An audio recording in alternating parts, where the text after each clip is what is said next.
Earth has a surface area of almost 197 million square miles, and more than two-thirds of it is covered by water. To this day, a great majority of our oceans and seas remain vastly unexplored. We know more about the secrets and enigmas of the lunar surface than we do about the world's waters. For as long as there have been eyewitness reports of UFOs in our skies, there have been similar reports of so-called USOs, or unidentified submerged objects, in our oceans. A USO is a UFO that goes into or out of water. In fact, UFOs and USOs are probably the same things. A UFO becomes a USO when it's no longer flying and submerges. For the first time ever, explore the mysteries of this most elusive class of UFO. Be nice if the Navy would tell us about all their observations of such craft. It is definitely possible to have an underwater vehicle at supersonic speed. From reports that the lost city of Atlantis is a secret base for USOs. The legend of Atlantis is based on knowledge that such a base exists today. To an eyewitness account recorded in Christopher Columbus's journal in 1492. They saw it going up and down in the night. To the world's only government-documented USO incident, a dramatic event off the coast of Nova Scotia, Canada. On the night of October 4, 1967, a UFO was seen to hover over the waters of Shank Harbor, tilted to a 45-degree angle, and descended rapidly to the water surface, producing a flash and the sound of an explosion. According to researchers, deep-sea UFOs continue to lurk through the uncharted waters of Earth. Have UFOs visited our planet? Or are they already here?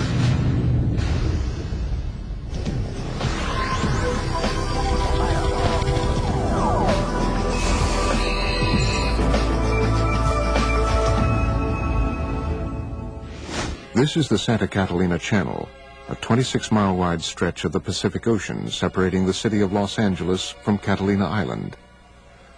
According to experts, these waters, portions of which might be as deep as Mount Everest is high, may contain some of the world's darkest mysteries. You are seeing an unidentified flying object. It is not a hoax. It is real. The film was taken by Leland Hansen while filming Catalina Island from a helicopter. In recent years, escalating reports of unidentified submerged objects, or USOs, flying into and out of the channel have caused great concern to local residents and researchers. The whole area here is just a huge hotbed of UFO activity. I've uncovered probably 200-300 cases of UFOs flying over the mountains and over the water here.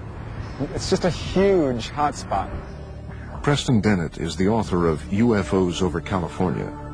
He has been investigating USO activity in this area for almost 20 years. Actually, there was a huge wave of sightings over the Santa Monica mountain range on June 14, 1992. The witnesses counted a total of about 200 objects. What's interesting about this case is these objects came from below. Normally when someone sees a UFO, it comes out of the sky like a star. They see a star-like object and it comes swooping down. These came from below to above. June 14th, 1992, 10:24 p.m. For almost 2 minutes, the waters of the Pacific Ocean explode with light as hundreds of bright, disc-like craft are witnessed flying out of the water together. Similar to other reports of USOs exiting the water, these craft emerge from the Pacific in almost complete silence. They reportedly hover for a moment before bursting into space. Reports of this incident were phoned into local police departments as far away as Malibu. The following is an actual call that was placed on that day. Monster Sheriff Station. Did anyone report anything strange tonight? Maybe more than one specific. Strange. Lights? Just what exactly happened to you? I'm ashamed to tell you because I think you're going to think I'm crazy. We saw what we thought was a bright light up in the sky. Okay. We could hear, it wasn't a helicopter. I'm telling you, I have never been more frightened in my life. According to Dennett, the incident was also reported to the U.S. Coast Guard sector in Long Beach, which ultimately declined the search request. This 1992 event was the second in Los Angeles in 3 years. On the dark, foggy morning of February 7th, 1989, scuba divers, boat sonar systems, and people on the shore witness a long, dark, unidentified craft dive out of the Pacific. For about 90 seconds, the USO rests just above the surface before emitting about a dozen smaller, fast-moving objects. 60 seconds later, the craft dives back underwater. Its last reported sonar heading was south toward the Santa Catalina Channel before it disappeared. And it involved dozens of objects which were seen off the coast of Marina del Rey. On occasion, some of these craft would emit smaller craft, about 20 feet in diameter. And these were seen moving underneath the surface of the ocean, and they were coming in and out of the water. As the 1947 incident at Roswell sparked worldwide curiosity about flying saucers, these events near Los Angeles have sparked a current wave of research into the capabilities and threats of so-called USOs. The oceans of the world covering, 70% of the planet, they hide a lot of history and a lot of mystery. There's a very good reason for a whole society of creatures, sentient creatures, advanced creatures living underwater because nobody goes there. It's fascinating to think of the underwater UFOs because they know a lot about this planet that you and I don't know. Unique to the USO phenomenon is the reported ability of these craft to multiply and break apart. One such astounding case has become known as the Golfo Nuevo event. On February 8, 1960, the Argentinian Navy is on alert as they track two unidentified submarine-like objects in its waters, thought to be American subs. Then, according to reports, the underwater objects are seen on sonar to break apart and fly out of the water. Sonar contact, 173, 438 yards. There's contact, sonar contact, 173, 438 yards. Two gigantic submarines sighted by the Argentinian Navy in 1960 inexplicably multiplied into 6 other submarine objects. The Argentinians were never able to catch them or destroy them because the objects simply disappeared. The case even caught the attention of the Soviet Union's most senior officials. Nikita Khrushchev, who was the leader of the Soviet Union at the time, was so much intrigued by the whole story that he sent his diplomatic attaché in Buenos Aires to find out what's been going on. While some researchers contend that these reported cases might be nothing more than military submarines firing torpedoes, others argue that submarines were not capable of firing 6 or more objects in 1960. Late USO researcher Ivan T. Sanderson's 1970 book, Invisible Residents, was the first to analyze the USO phenomenon. He reports on another remarkable example of USO behavior. In March 1963, the U.S. Navy submarine exercise is progressing as planned 100 miles off Puerto Rico. Suddenly, one Navy sub abruptly breaks from its assigned route after picking up an unidentified object traveling at speeds in excess of 150 knots. The submarines are astonished by the depth at which the unidentified craft is moving, 20,000 feet underwater. Gave the acoustic signature of a single propeller type of motion through the water, and it was tracked at depths down to 20,000 feet, whereas a typical crush depth for a submarine would be 7,000 feet. So this thing, whatever it was exceeding the technical capabilities of submarines at that time and even today. The vessel is tracked for almost 4 days by the entire carrier group. The object would reportedly propel away at impossible speeds and then stop and rest, allowing for continued tracking by the Navy. Reports about this event were sent back to Sinclair Fleet Headquarters in Norfolk, Virginia. However, an official determination into what was seen on sonar that afternoon was never made. But according to reports, the Navy lost track of the craft after midnight on the fourth day. It was never picked up on sonar again. Nobody advanced a theory as to how something could move that fast. We have reports of USOs going into and out of the water, but we don't have any of the technical data. Flying saucers that are above the ground, people see them. But what's underwater, the Navy sees them. And the Navy isn't talking about what it's finding.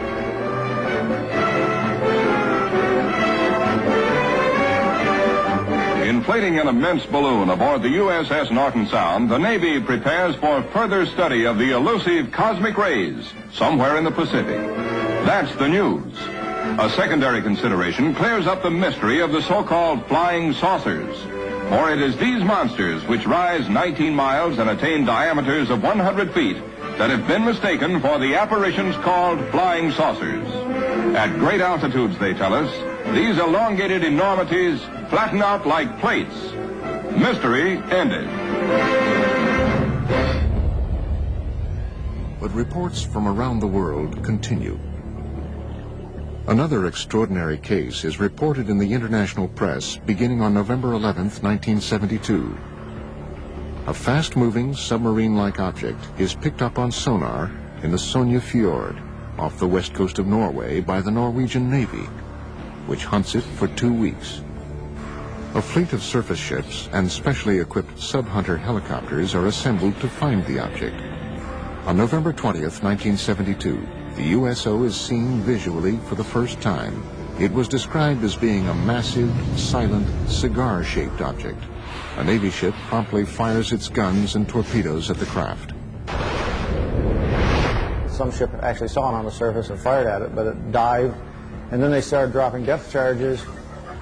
Although all the articles treat this as a submarine, the fact of the matter is nobody was able to identify it as a submarine. After tracking the object for almost 2 weeks, the Navy devises and executes a plan to blockade the fjord and trap the USO. They tried to seal off this fjord so nothing could get in or out. Nevertheless, after 14 or 15 days, this thing disappeared. So that may mean that this object, whatever it was tracked by the Navy, was not a submarine at all, but an unidentified submerged object. Coming up, did Christopher Columbus and his crew witness USOs flying into and out of the Atlantic on October 11th, 1492?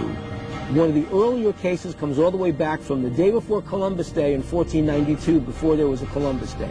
And it happened on Santa Maria.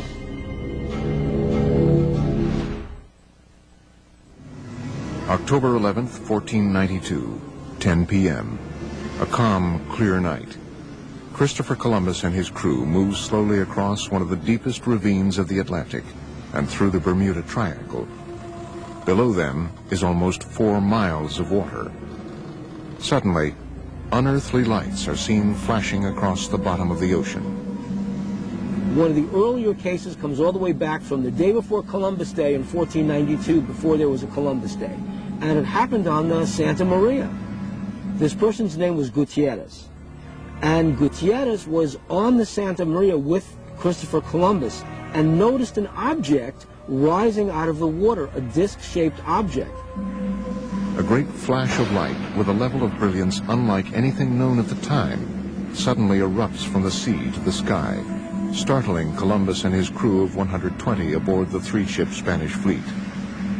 In less than 5 hours, they would discover the New World. Christopher Columbus maintained a log in the ship. It describes what could be interpreted as a UFO event. They saw, in the description given in the logbook, the flickering of a wax candle going up and down in the night. It couldn't have been a campfire on ground because it was beyond the horizon. This possible USO incident is more than just legend and lore. For the first time ever, original text from Columbus's log has been made available to the History Channel by archivists at Fordham University, custodian of a rare handwritten copy of the journal. The October 11th, 1492 sighting was not an isolated occurrence. Over the 2-month journey, Columbus's log exhibits a consistent pattern of cryptically reported peculiar incidents, including unexplained sightings and unusual events in outer space. The following is from an entry on September 10th, 1492, the halfway point of the voyage. The crew of the Nina stated they had seen a garaho and a water wagtail, but these birds never go farther than 25 leagues from the land. From an entry September 11th, 1492. Saw a large fragment of the mast of a vessel, apparently of 120 tons, but could not pick it up. Entries on both September 17th and September 20th indicate that stars or other unidentified lights in the sky are seen to move. The cause was that the star moved from its place, but the needles remained stationary. And from the infamous entry of October 11th.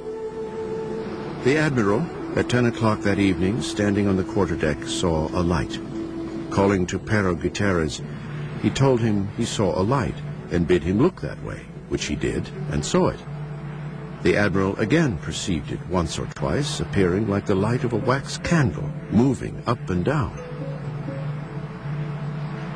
Is it possible that these strange events, recorded during the most fabled nautical journey in history, were the result of otherworldly vessels tracking Columbus's fleet? Some suggest, however, that any interpretations or rationalizations that might be gleaned from Columbus's log are not the whole truth. If Christopher Columbus saw a strange thing come out of the water, fly around his ship, and then take off, would he have told anybody about it? They'd have locked him up in the brig instantly. The guy's crazy, because things can't do that. One of the earliest USO reports comes from 329 BC. After witnessing what he described as shining shield-like objects flying into and out of the Jaxartes River in India, Alexander the Great was so convinced that he witnessed otherworldly vessels, he spent the final 6 years of his life searching for evidence of these objects in a diving bell, believed to be the world's first submarine. Some conclude, however, that Alexander's underwater adventures had a greater goal, finding and conquering the one kingdom that had eluded him, Atlantis. Well, Atlantis first enters literary history in the philosophical dialogues of Plato. These are the Timaeus and the Critias. The gods, bothered by the attitude of the Atlanteans, decided to destroy Atlantis. In one day and one night, they destroyed it with a cataclysm, and it sank. To this day, researchers continue to speculate about Atlantis as a hub of USO activity. The legend of Atlantis definitely is based on knowledge, probably lost by today, of some secret underwater civilization. Atlantis's supposed location in the Mediterranean would have provided USOs a convenient position from which to monitor human civilizations and their shipping routes to and from Asia Minor, Rome, and Athens. The Mediterranean was the cradle of ancient civilization. The Phoenician traders traveled back and forth between the Middle East and Greece across the Mediterranean. If there were a culture of either aliens or original inhabitants of planet Earth who wanted to seed the planet, to seed humanity with myth, the Mediterranean is a natural base for them to set up an underwater facility. Well, I don't know if Plato was talking about the unidentified submerged objects when he came up with Atlantis, but I suppose there are people who, number one, assume that Atlantis is real, number two, that it's somewhere in the Atlantic, number three, that it's buried under thousands of feet of water. The ancient Athenians, however, were not the first to record stories of unidentified objects in the oceans. Experts believe the ancient Egyptians may have even recorded sightings in their hieroglyphic drawings. In ancient Egypt, in the temple at the city of Abydos, somebody made an inscription, a depiction of a submarine. There was another depiction of an object that looks like a helicopter. Who made it? How did the ancient Egyptians know about it? We have no idea. One of of the earliest European cases is a series of reported English sightings in the 11th century. One of the oldest cases I have on the site goes back to the year 1067. It has to do with people in the countryside seeing something flaming in the sky that came down to Earth, lit up the countryside, and then went up again, and then into the sea. Carl Feindt has been researching USO phenomenon for almost a decade. His internet site, waterufo.net, has an archive of over 900 current and historic USO reports. According to Feindt, one of the 20th century's first cases was reported in detail in the Philadelphia Inquirer on August 1st, 1904. A British cargo ship, the Mohican, en route to Philadelphia was, according to the paper, enshrouded in a strange metallic vapor which glowed like phosphorus. I have found out recently that that case is a heck of a lot more detailed and scary than originally shown.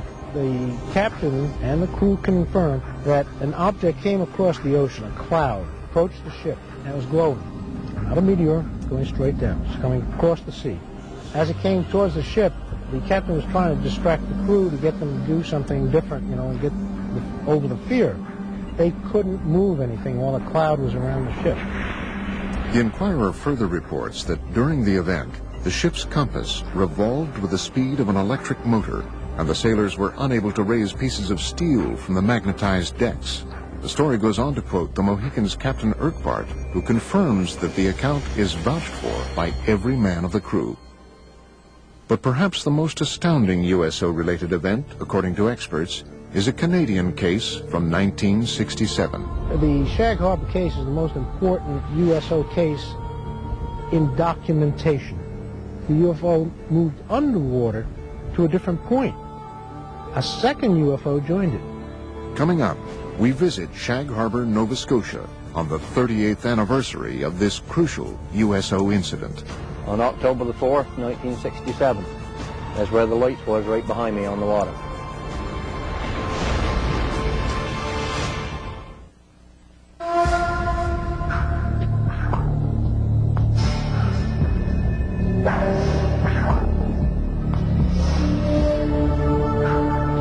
Years ago today, October 4th, 1967, approximately 20 after 11 in the evening, something happened in Shag Harbor that became quite memorable in later years. The night of October 4th, 67 has become known as the Night of the UFOs among many UFO researchers. The Shag Harbor incident has become the best known aspect of that night. Chris Stiles and Don Ledger have spent the past decade researching the 1967 Shag Harbor USO incident. The case, widely reported throughout Canada at the time, had been largely forgotten in subsequent years. Their 2001 book, Dark Object, reopened the case, shedding new light on the many reported USO events of that night and the weeks following. The reason that the Shag Harbor incident came to the forefront and kind of eclipsed the importance of the other sightings from the Night of the UFOs is simply the fact that it's the one case where something came down out of the sky and crashed into the water. It made a noise, it made a flash. It's also unique in the sense that nobody reported a UFO. Several calls came in very quickly to the nearby Royal Canadian Mounted Police Detachment, and those reports said simply that people had seen lights, or perhaps an aircraft had crashed into the waters of what they called the Sound. The interest and the concern was totally for the possibility of survivors. Nobody reported a UFO.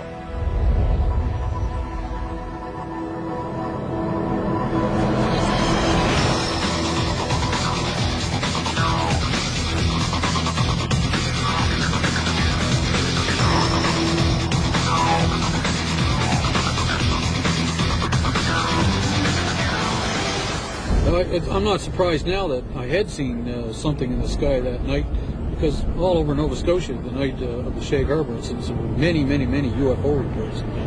Just up around the bend, we'll be coming into Shag Harbor, and the site crowd gathered and watched whatever it was that happened here 38 years ago today. Each year, Ledger and Stiles make an anniversary trip to Shag Harbor to meet with Norm Smith, one of only 3 surviving witnesses. See the island out there? That's where it all took place, right off there. That's where we seen the light in the water. Hey, sir. You been? Good. Wow. There we go. Same old, isn't it? The three of us stood on the lawn watching the lights. Eventually it started going, it looked like it was moving to us, and then on the downward slope towards the ground, we thought it was a plane crash, so we jumped in the vehicle in my old man's car and my uncle's, and we went up to this spot right here by the Irish Moss plant. And when we got here, there was probably 10, 12 other people. We watched the lights on the water for a period of 2 or 3 minutes, and then the lights disappeared. What happens next is indisputable. Before midnight on Wednesday, October 4th, the Royal Canadian Mounted Police officers who witnessed the event from the shoreline searched the water on boats until 3 a.m. with the help of several local fishermen, including Norm Smith. At noon on Friday, October 6th, Canadian Navy divers from Halifax arrive and search the area through the weekend. Eventually, 7 divers were dispatched from the Fleet Diving Unit in Halifax and taken down to Shag Harbor. The search effort continued through all the daylight hours of Saturday and Sunday, and by Monday morning that search was officially terminated in Ottawa, and they just simply state unidentified flying object and circle it and underline it. According to government reports, the object travels from the south to the north along the Nova Scotia shoreline. At one point, it stops and hovers. Then at approximately 11:20 p.m., it enters the water at a 45-degree angle, 300 yards offshore. Directly behind me where we seen the lights, right at Bomb Portage Island, directly behind me. When the Royal Canadian Mounted Police officers that had responded to the call arrived at the shoreline of Old Highway number 3, the UFO was still moving upon the surface of the water. The object also appeared to be leaving a trail of dense yellow foam. In the weeks following October 4th, the story becomes even more mysterious. The case is front-page news across Canada, and as Ledger and Stiles report in their book, in the days just prior to the Canadian military's official classification of this incident as a UFO event, a second craft enters the waters of Nova Scotia to rendezvous with the first craft. Then this thing resumed its headway back down this way, at about 4,400 miles an hour, and came down through northern New Brunswick, straight down over the Bay of Fundy, across the southwestern tip of Nova Scotia, across this way, and went down in the water here. Authorities already knew the object was no longer there, that it had moved under the water and had come to rest on the seabed. It sat there for almost a week, right to the hour. And after that time, it began moving under the water to the Gulf of Maine with the aid of a second craft that was helping repair it. And the two of them broke the surface of the water and flew away out over the Gulf of Maine. Interestingly enough, there is a second report of a sighting 1 week in Shag Harbor of 2 sets of lights, one orange, one yellow, leaving the water and flying away. This case continues to inspire debate and continued research into the events of October 4th, 1967. There are a large amount of primary documents that support interpreting Shag Harbor as a crash scenario of a UFO. And in one of the paragraphs, it actually says a preliminary investigation has been conducted, and it has been discovered that this object is not the result of a flare, float, downed aircraft, or in fact any known object. I didn't know then, back 30-odd years ago, I didn't know whether it was a UFO or what it was. But nobody will ever make me believe that there was nothing there, because it was. Coming up, seen for the first time, video evidence of what might possibly be a USO emerging from the waters of Laguna Cartagena in Puerto Rico. And they are coming towards Laguna Cartagena. And later, a University of California scientist reveals that supersonic speed by deep-sea UFOs is not only scientifically possible, but likely. A region with perhaps the longest legacy of USO activity is the area around Puerto Rico. As the mysterious southern point of the Bermuda Triangle, the island has been at the center of USO debate for decades. Puerto Rico is a hot spot for underwater UFO activity, and it seems to match the pattern of other cases. Puerto Rico is considered in all of the Americas to be the place where there's the greatest number of USO sightings. Members of the Puerto Rican-based ufology group, Project Argus, agreed to lead a tour of some of the island's more notable USO-related areas. Laguna Cartagena is an isolated lake near the southwestern corner of the island. It has become linked to much of Puerto Rico's reported USO activity. I have been conducting investigations for years in Laguna Cartagena, where there's also a lot of secrecy about USOs. Laguna Cartagena since 1930 has been a place where hundreds of cases were reported of flying objects coming and going from the area. October 8, 2002, approximately 9 p.m., Puerto Rican police officer and Project Argus member Carlos Torres witnesses a red glowing USO fly out of the waters of Laguna Cartagena at an incredible speed. Then it stops and hovers just above the water. I was a witness of an object suspended over Laguna Cartagena. The military got involved because they were also witnesses. The object flew away and then back from Monte Indio. And it stopped and hovered over Laguna Cartagena.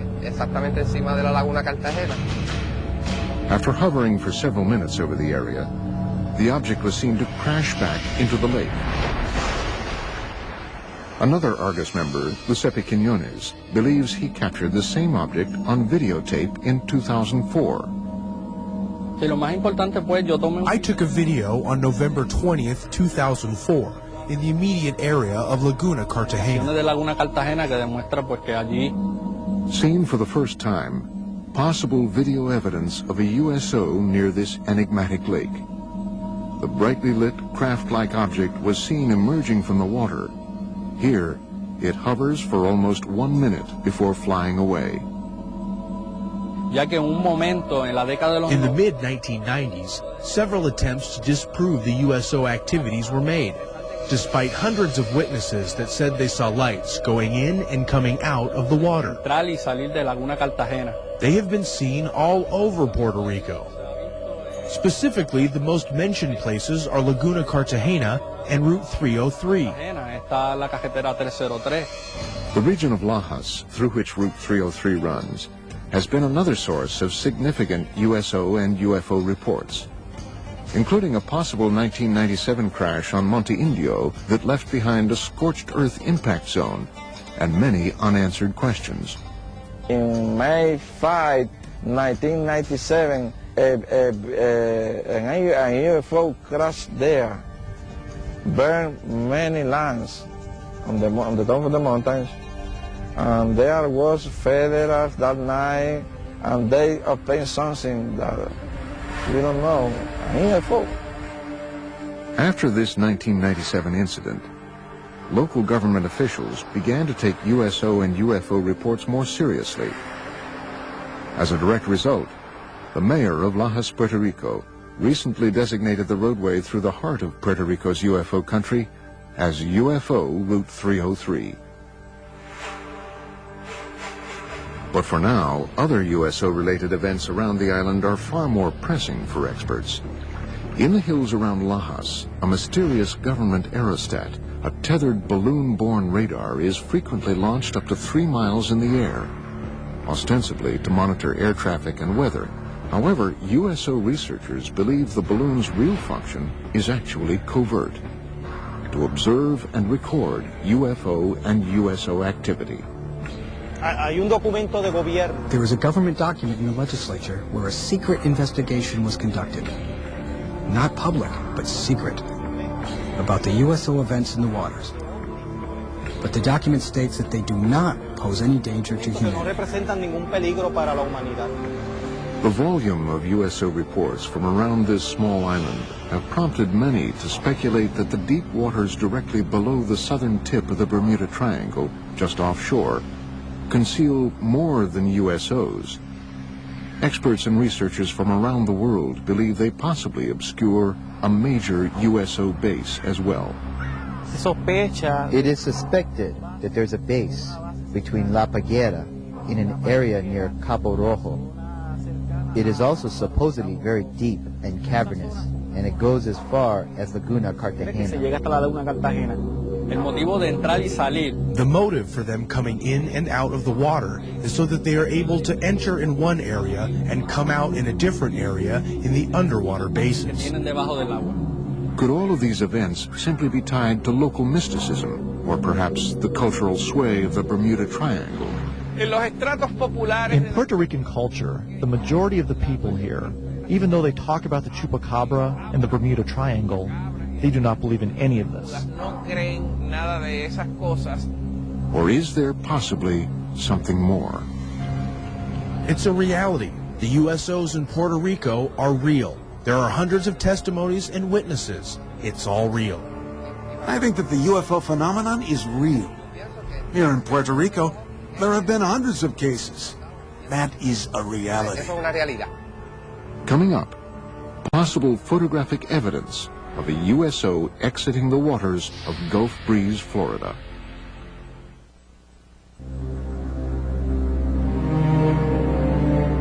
It is believed that unidentified submerged objects are able to move through our oceans and seas in ways that defy all principles of modern physics. Experts are confounded by the ability of these vessels to reportedly travel at extreme depths, pass through ice with impunity, and traverse water at supersonic speed. These kinds of craft, ostensibly, can travel underneath the water because they are impervious to water, just like they're impervious to gamma rays, cosmic rays, impervious to anything that gets in the way of their traveling in space. According to all information, we are dealing with a very advanced technology. They circle ships and next thing you know, dive into the water. It's not a barrier to them. They just go from one medium to another.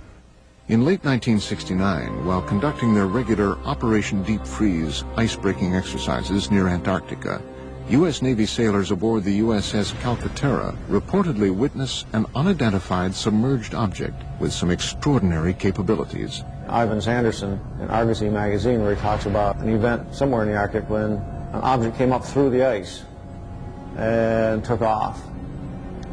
Really sort of burrowed its way through. A large submarine-shaped object, at least 100 feet long, is seen bursting out of the frozen ocean through several yards of solid ice at an incredible speed. But this case, however, is only one of many similar incidents reported by navies around the world. I know of one case that occurred near Leningrad. In the winter of 1976, a USO broke down through the ice, maneuvered underwater, and then again broke back out through the ice. They do melt ice. Now, if you had a meteor, the dynamics of the thing would break the ice into chunks and scatter them all over the place. With the UFO, it's a clean hole. USO witnesses have also reported seeing waterspouts beneath USOs as they exit the water, including Ed Walters, a resident of Gulf Breeze, Florida, who snapped this never-before-seen Polaroid picture of what appears to be a USO above a tornado-shaped waterspout on July 7th, 1988. So he was looking north towards Gulf Breeze across the Santa Rosa Sound, a distance of about 7,000 feet. He noticed that the water down beneath the object started to get all foamy or something. You could see it dancing around, and all of a sudden this column of water went up and contacted the bottom of it. The picture that he took actually shows that. Such cases have caused some experts to assert that USOs might possibly use water as a fuel source. There are those who feel that water is essential for the fusion process. There are a lot of cases where UFOs hover over reservoirs and small bodies of water, not only large bodies of water. It does seem to be some evidence that they can use water to help their craft in some way. They may use water as a fuel. In these cases where they talk about objects hovering over the water and seeming to suck water up in, it certainly sounds like they need a big drink or something to keep going. Modern scientific theories abound about how USOs developed the ability to propel themselves through water with great efficiency. Researchers envision everything from massive jet-like propulsion systems to frictionless bubbles that cocoon the objects. So the engines wouldn't be engines as you and I would imagine engines. They would be generators generating a magnetic force, creating a magnetic envelope around the craft that repels the Earth's natural magnetism, hence allowing them to accelerate, decelerate, climb, fall, and navigate through the water. By exerting forces at the surrounding fluid, seawater, nice electrically conducting fluid, you control the drag, you control the flow, the speed, the lift. You can get around all the problems of high-speed motion under the water. A magneto-aerodynamic system would work similar to the electromagnetic submarine that was successfully tested. An electromagnetic submarine was in fact built and tested by the University of California, Santa Barbara in the mid-1960s. It took advantage of saltwater's natural ability to conduct electricity.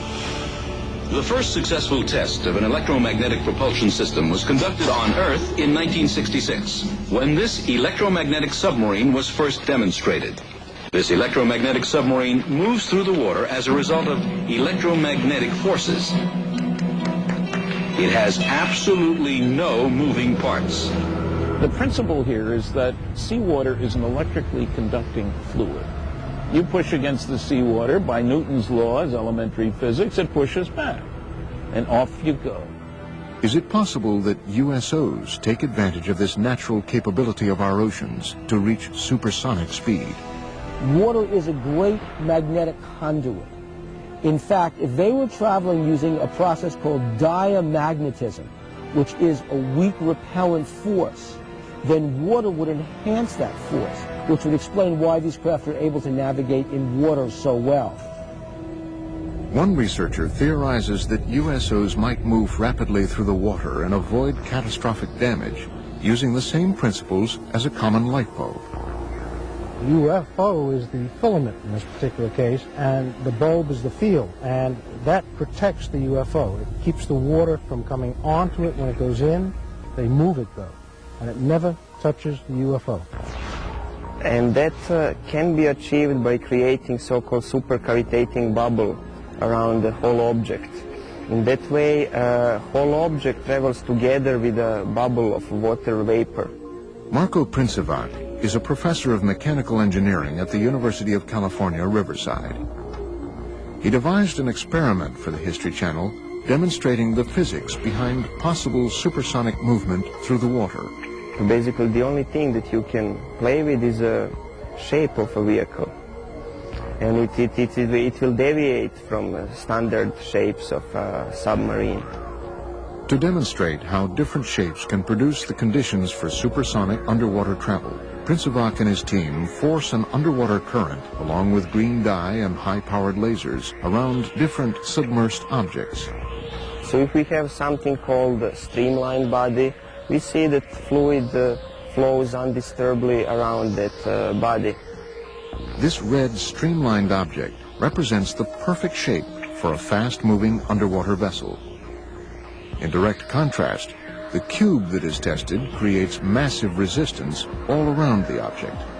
A good shape for an underwater supercavitating vehicle would be something similar to a return capsule of Soyuz or other space missions. The laws of earthly physics change dramatically underwater. Propelling an oceanic vehicle to supersonic speeds requires an amount of power greater than what man has currently invented. A vehicle that has a 5-foot diameter and we want to go at the speed of sound in the air, we would need an engine that can produce 15,000 horsepower. For the same vehicle to reach the speed of sound under the water, we would need an engine that can produce around 1 million horsepower. While it might be scientifically possible for USOs to prowl the oceans at supersonic speed, how have these craft developed the technology required to achieve this milestone? The many mysteries of these craft may never be fully understood, and that is exactly what provokes the greatest debate and distress among investigators and researchers. I think it's easier for us to land a man on the moon or even create a moon base than to land a man on the bottom of the ocean. If they're hostile and have come here to conquer Earth, they would have done it 1 million years ago. We might be their creations for all we know. The Earth is conquered, we work for them, they live here, this is their planet. Do the cities of Sodom and Gomorrah actually exist? Josh Bernstein is on an epic quest to find out. It's gonna be a great adventure! So there actually could have been a Sodom and Gomorrah. If I'm not back in 5 minutes, send a search party. Digging for the truth. Sodom and Gomorrah. Next on the History Channel. This way is much more